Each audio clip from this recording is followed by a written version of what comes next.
Okay guys, welcome again to another episode of Pinoy in Australia. Today we are going to replace the alternator of my Toyota Kluger. So I will show you the procedure step by step how to dismantle the alternator of this Toyota Kluger. This Toyota Kluger is 2008 year model. So guys, join me how to replace the alternator of this Toyota Kluger.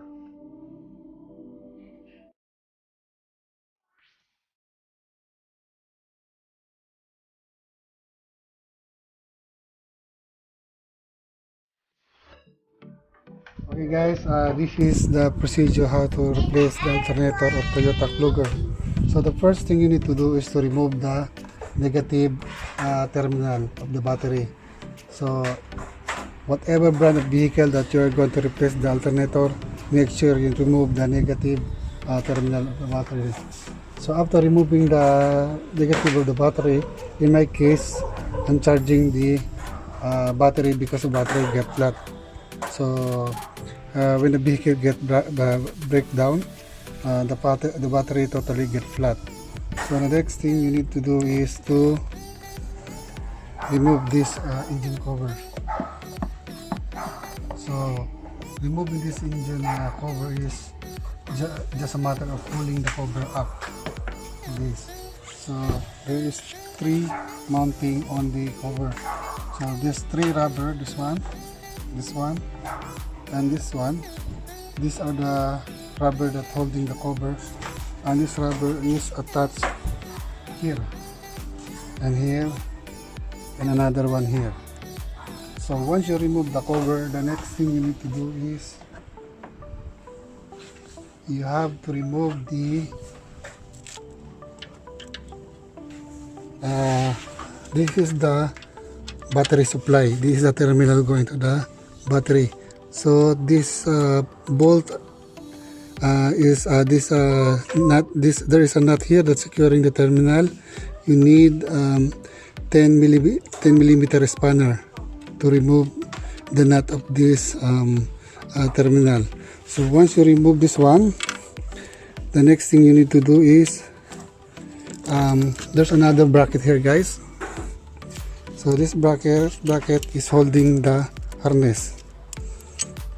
So this one is attached here. See, it's attached here, attached in this area. To separate this one, you need to pull the lock. This is the lock. This is the lock. So you need just pull this one, then pull the bracket backward to separate the bracket and the securing clamp. So then after that, this bracket is secured on the valve cover by a 6 millimeter bolt. So you need a 10 millimeter spanner to remove this bolt.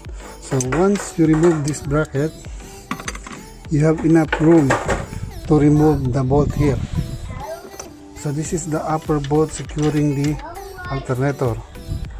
So this bolt is 10 millimeter.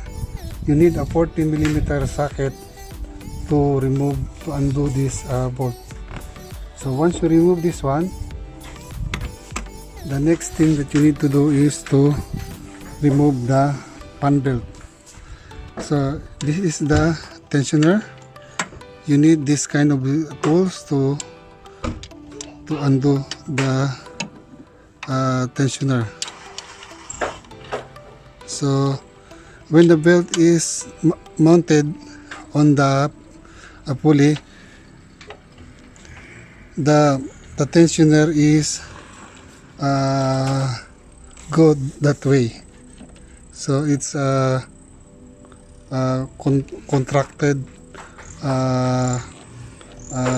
towards the water pump. So in order to release this tensioner from the belt, you need to push the special tools forward this way. Once you push the tools this way, the belt will become loose and you can remove it from the alternator here. So once you remove the belt, you have now room to remove the bottom bolt located at the bottom front of the alternator. So I cannot show you the location of the bolt, guys, because there's no room for the camera on that area. So once I remove the alternator, I will show you the exact location of the bolt. Then I will also show you how to install the alternator belt, and I will show you the diagram how the belt is mounted on those.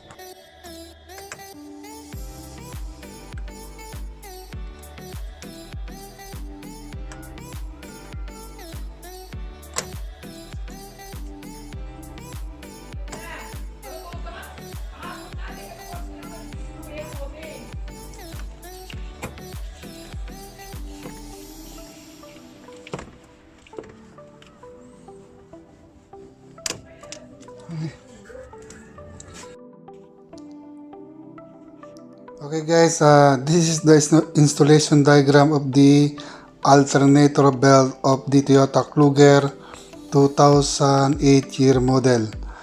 So let me explain first what are those abbreviation written on those pulleys. Okay, let's start on WP. WP means water pump pulley. TE means automatic tensioner pulley.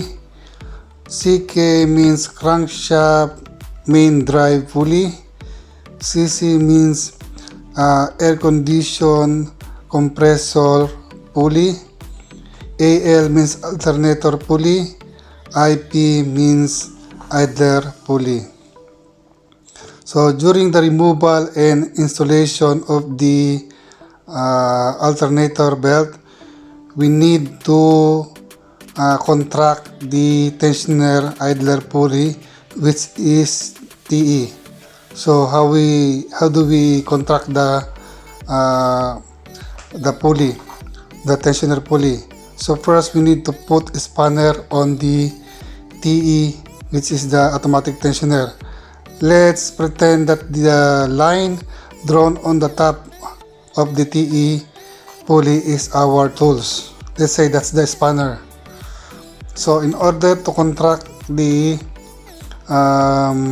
tensioner, we need to push the handle of the tools that attach on the TE towards the left side or towards the water pump pulley. So once you push it on that way, the tensioner will become contracted, the spring of the tensioner will be contracted. Then you can remove now the alternator belt or install the alternator belt. Okay guys, this is the continuation of alternator repair of Toyota Kluger. So to make easier to remove the alternator, we need to remove the radiator fan. So in removing the radiator fan, you need to remove some of the parts on the left hand side of the engine. So we need to remove the battery. I have removed already the battery. The battery is located here. So there's a securing bracket here. That's the one that holding the battery. Once you remove the holder, you can pull the battery, then remove the tray. Once you remove the tray, there is a air ducting. So this is the ducting, guys. That is screw in here. I already removed the bolt, so it's you can see where's the location of the bolt. So this ducting is attached to on the bottom of the air filter housing. So this is the air filter housing, so it's attached over there. Then you need also to remove this air intake. So you need to remove this one. So you need to remove the two screw here, one here and another one here. Then you need to remove also the air the vacuum hose attached on this air intake ducting. So once you remove this one, and you need to remove also those clip of the harness. It's attached here and another one here. Once you remove both of them, you can pull the air ducting, the inlet. So once you remove that one, the next thing you need to do, make sure you remember where are those vacuum hoses connected. For example, this one is connected here. Okay. Then the next thing you need to do is remove the bolt here. Just another bolt in this area here. That's the one holding the ducting coming from the intake of the air filter housing. So once you remove that one, that bolt, you can pull now the ducting. But there are also vacuum hoses that attach on this portion. See, so there is a vacuum hose here. Yeah, that two vacuum is attached on the air ducting. So you need to remove it from the clip. Once you remove that one, you can pull the air ducting of the air filter. Gab.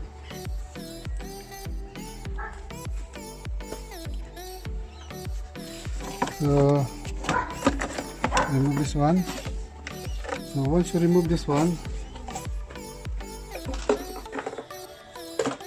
the next thing that we need to do is to remove this harness attached on the radiator fan. So let me get some clip remover.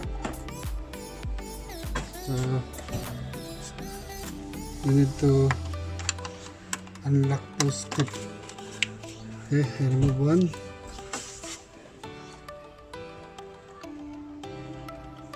Then there's another two in there. So I think it's much easier if I remove first this radiator hose.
Okay guys, so we're going to put back this brand new alternator on this vehicle. Okay, this is how I remove it, and I'm just going to reverse the process of removal to install this alternator. So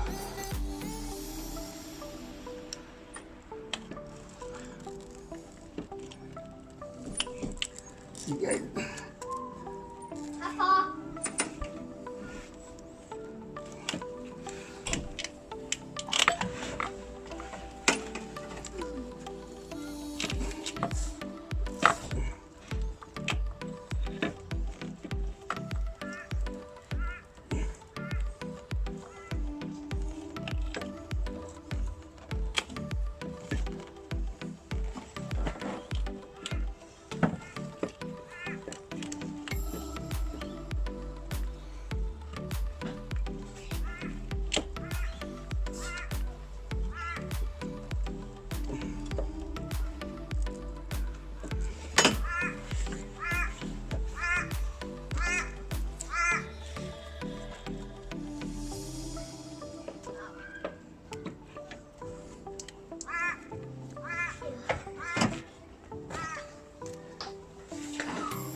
So if you remove the shroud and the fan of the radiator, it will give you enough room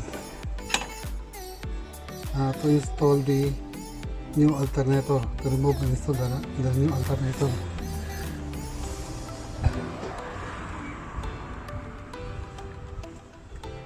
So if you don't remove the shroud, you can remove it, but it will give you, I think, hard time to remove it. Or maybe it's possible, you cannot, it's very impossible to remove the alternator without removing the shroud.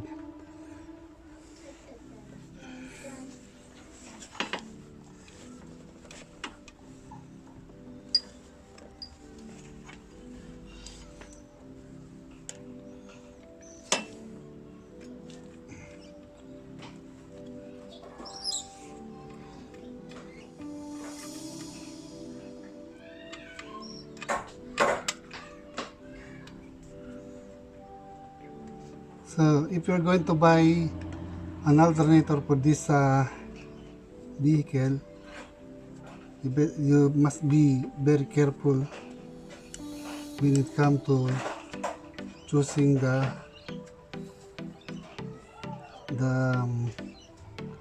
just the number of the engine. Because when I purchased my first alternator, I only rely on the engine number and engine model. I didn't check the vehicle model, because the problem of this vehicle or this engine is used in different type of Toyota. So it means it has multiple use in different type of engine vehicle. So Toyota Lexus is using this one. I think there are around 4 brand of Toyota, varieties of Toyota that use this engine. There's a little bit difference, like the one that I have purchased. It's also for Toyota, but the first one that I bought is only got I think 2 mounting bracket. This one have 3 mounting brackets. So if you purchase this one, make sure that you get all the details of the vehicle, not only the engine number, the engine model, but also get the model of the vehicle. There's some kind of code, so that will save you time when it comes to purchasing the alternator. Because what happened to me when I purchased the alternator, I need to wait another 1 week just to get the new one.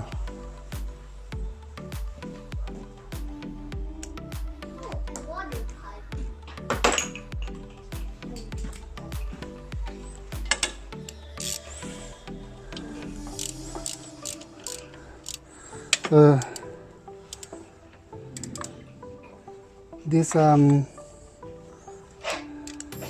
vehicle of mine had been sitting in the driveway for almost a month, because I've been waiting for the supplier to return back my money, and after I receive the money, I need to order another alternator. But by this time, I order it here in the company where I'm working.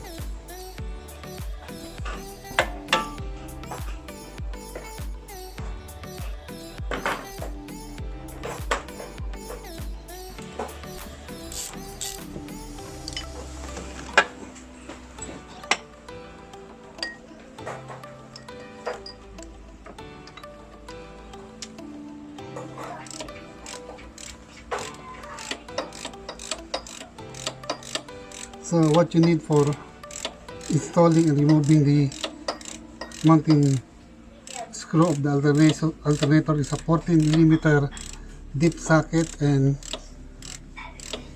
the standard one.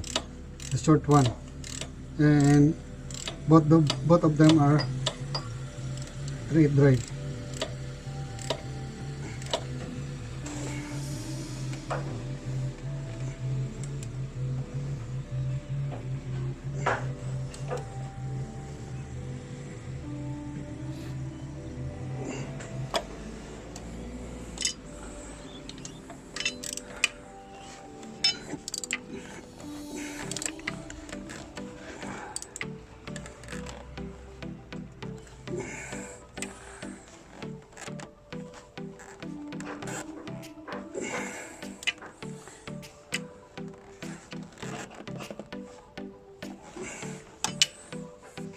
For final tightening, I'm gonna use this 1/2 drive. Okay.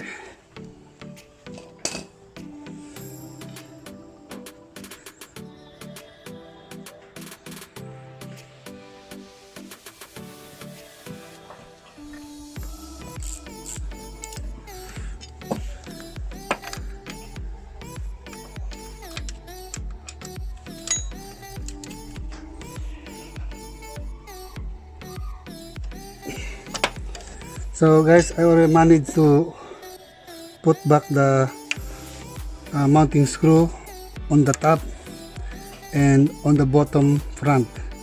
So there's another bracket at the back. That's the one that's very difficult to remove and install because it's hidden on the top of the AC compressor. So earlier in the video I had show you where's the location of that one, so I will not show you anymore how to put that one because it's a little bit tight in this area. You cannot put the camera and take a video while you're installing the nut. Let's see whether I can show you guys. So if you're located on the front of the vehicle,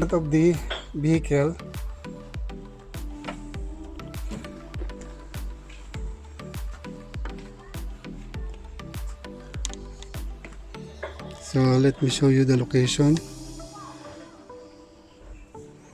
So the location of the nut is over here, there. So that's the location of the nut. You can see the location of the nut from the top of the alternator.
So guys, you can remove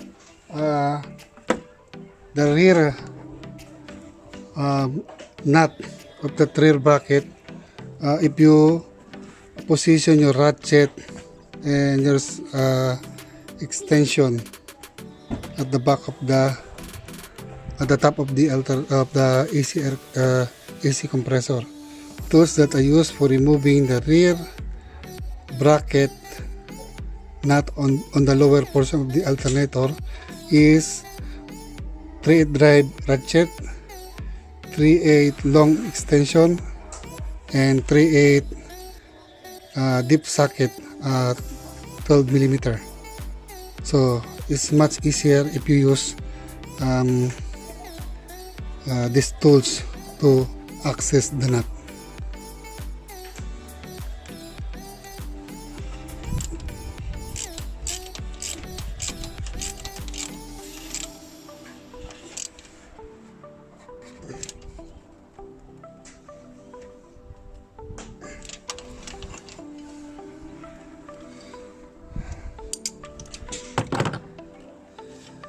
So once you manage to put back the bracket, all the brackets, you may put back the electrical socket at the back of the alternator.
Make sure you put back the insulator cover of the alternator supply cable. So this is the supply cable.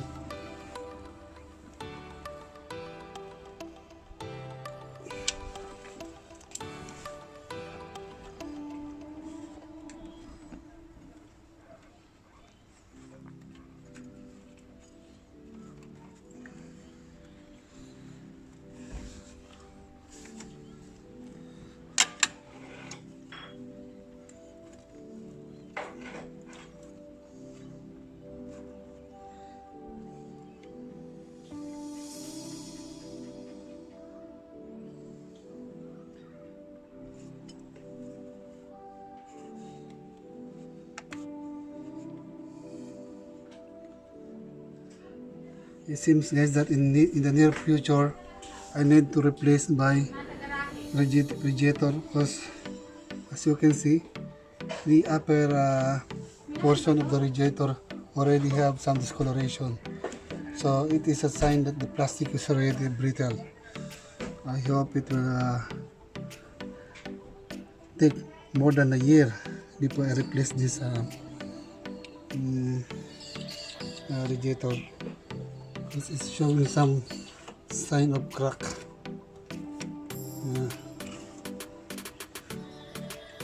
So this will be another problem in the future.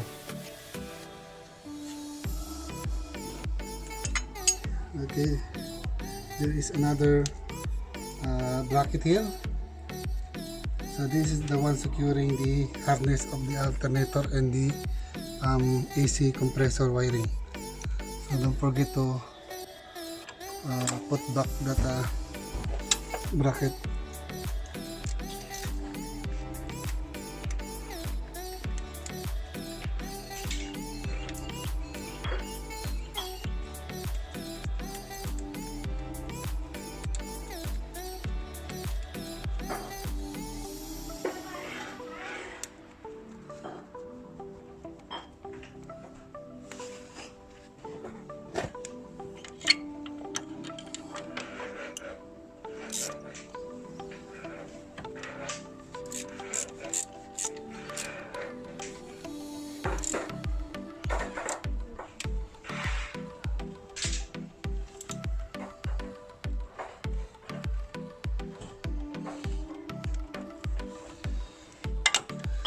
Okay guys, after putting back all the harness of the alternator and the bracket, the next thing that we need to do is to put back the alternator belt.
So guys, in this situation, I use a 14mm combination wrench to contract the tensioner of the alternator belt. Because if I use the special tools for contracting the belt, the tensioner, it gives me some kind of limitation to compress the belt, the belt tensioner. So it's much easier if you use this two spanner. So what I did is I put this one here. I put it here. Then I pull the spanner up. When the time that I have enough space to put this spanner like this as an extension, I put it. Then I pull the spanner towards the back of the vehicle, so I can compress the tensioner fully. So once you compress the tensioner fully, you can install the belt. Okay guys, so that's one technique to put back the alternator belt of this vehicle. So now the next thing that we're going to do is put back the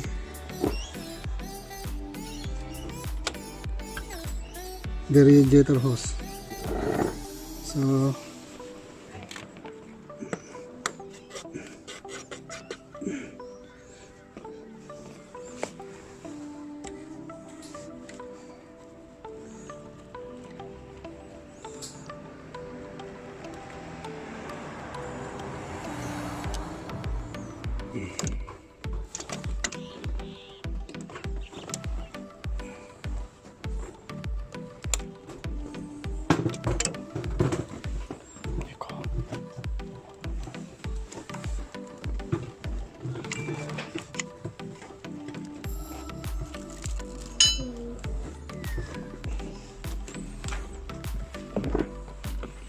okay guys, after installing the belt, we can now put back the cover of the exhaust manifold.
So guys, during the dismantling of alternator, I removed the cover of the exhaust manifold and the connection, the socket of the oxygen sensor. So you need to remove the socket of the oxygen sensor so you can remove this cover. So there's a ground here on the back of the engine here. Make sure that you put that one back once you finish installing the new alternator, and make sure that it's tightened properly.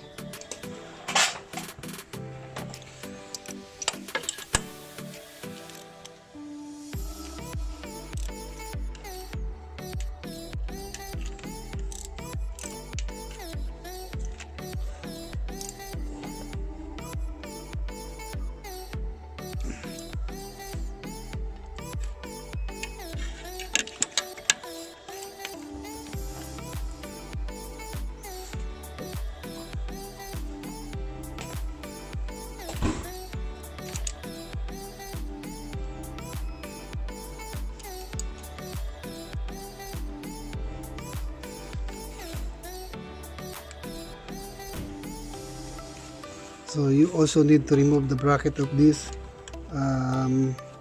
solenoid control valve so you can have access to the socket of the oxygen sensor.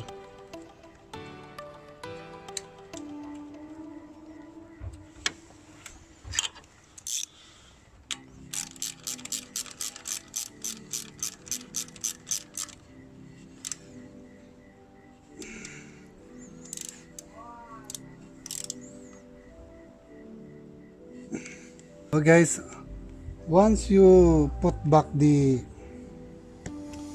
oxygen sensor harness, socket, and the exhaust manifold cover, and the solenoid valve and the ground at the back of the engine, the next thing that you need to do is to put back the radiator fan, including the shroud.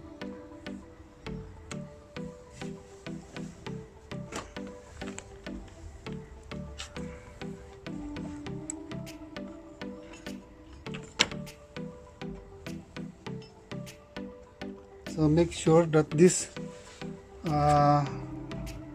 bracket here, you will insert it on the bottom. There's some kind of like a T portion in the lower part of the radiator. So one of it is this one. See this one? Another one there, and another one here. Make sure that this portion of the radiator fan shroud is hooked on that bracket.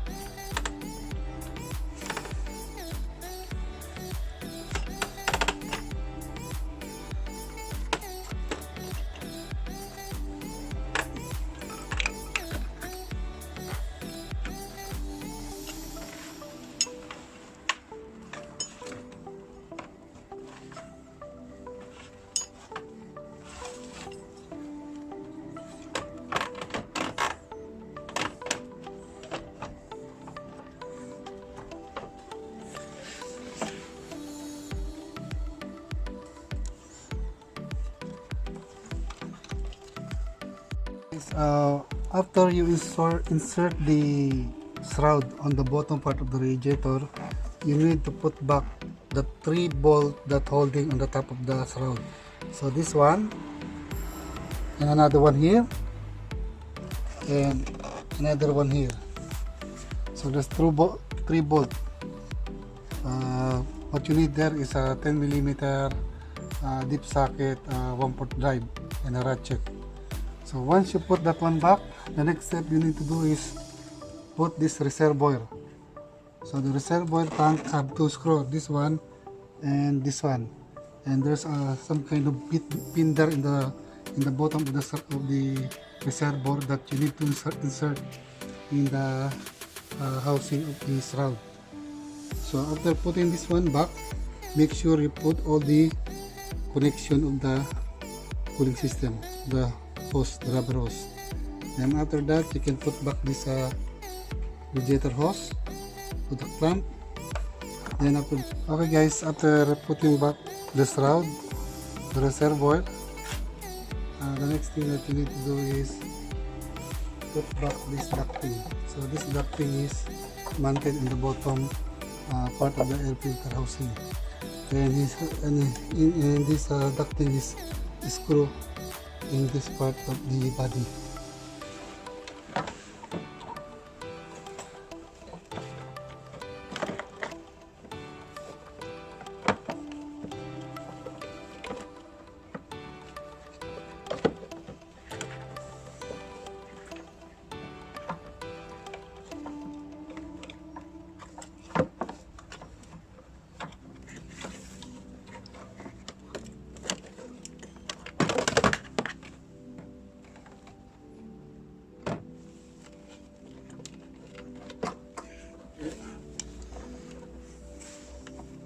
So there's around 2 bolts holding this ducting, one here and another one here.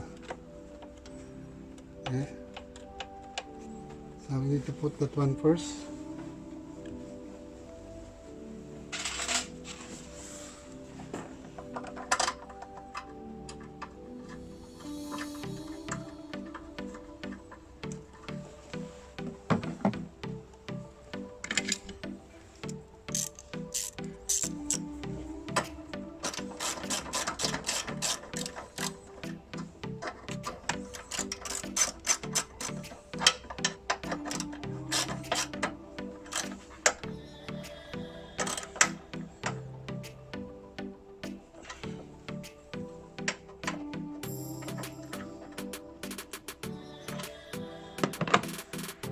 And after installing that ducting, there's another ducting that we need to install, this one. So it's located on this part of the air filter housing. And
After that, guys, make sure you put back this harness here. Another one here. Then make sure you secure the hose, this vacuum hose. So there's a holder for the vacuum hose on this air ducting. Then after that,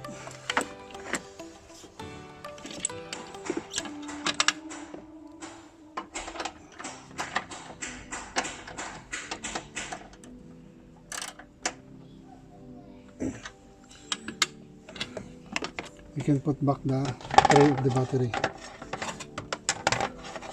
Yep. Then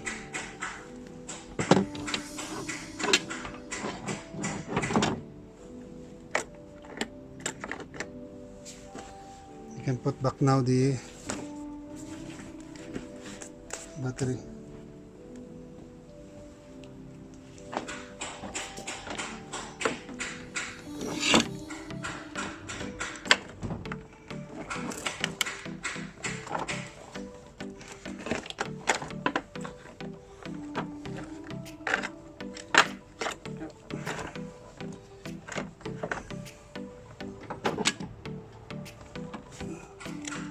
Make sure that the tray is sitting properly to the body of the vehicle, and make sure also the battery is sitting inside the tray.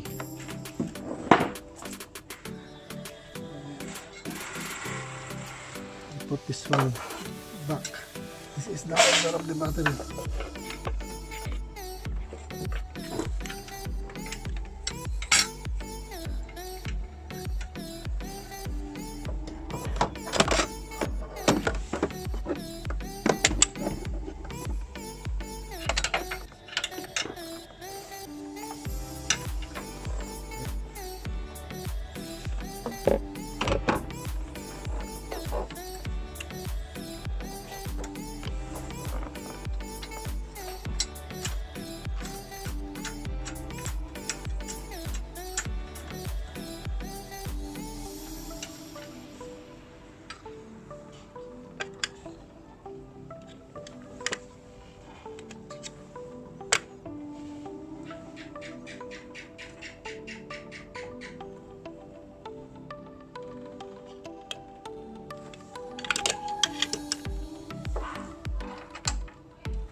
So this is the location of the battery holder bolt. Another one here.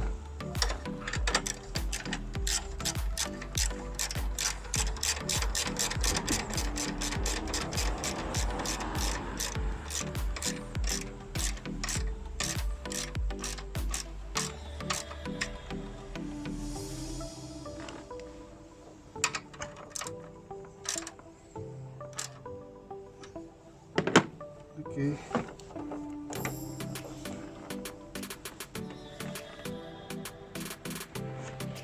I think we need to do some kind of correction. We need to twist the battery a little bit to align the battery from the holder. Yep. Like that.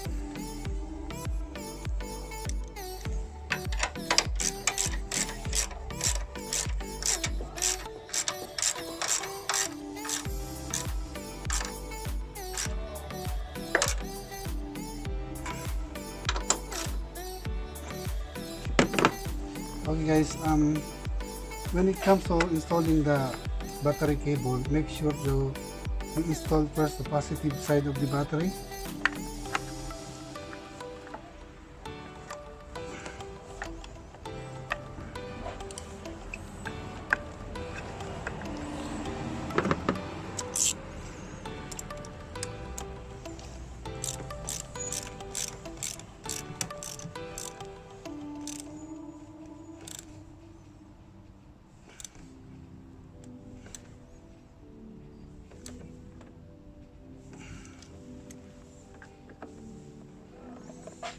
Then after that,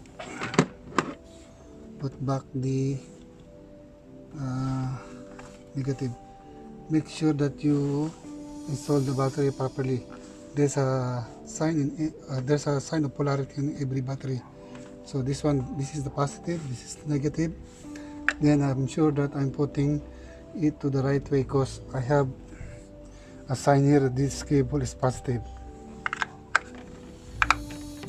Okay. Then time to put back the negative.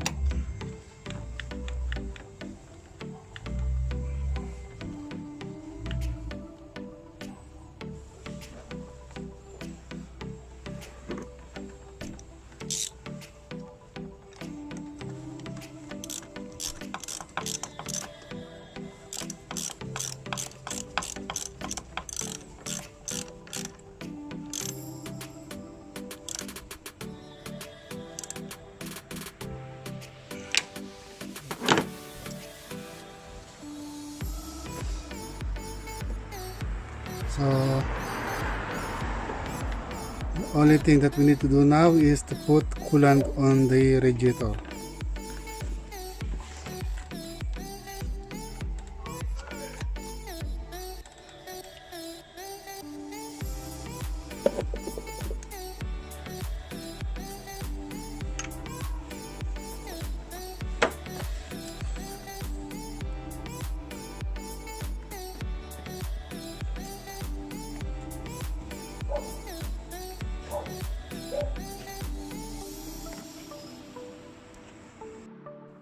Okay guys, this is the conclusion of our video. So I stopped filming this video into the point where I need to put coolant on the cooling system. So we will do another video how to bleed the cooling system. But in this video, my aim is to show you how to replace the alternator of Toyota Kluger on step-by-step procedure. So guys, I hope this video is helpful to you. If you like this video and would you like another video like this, please subscribe to my channel, hit the subscribe button, and please hit the like button, and please hit the notification bell so you will be notified every time I do a video. Okay guys, see you in the next video. Ciao.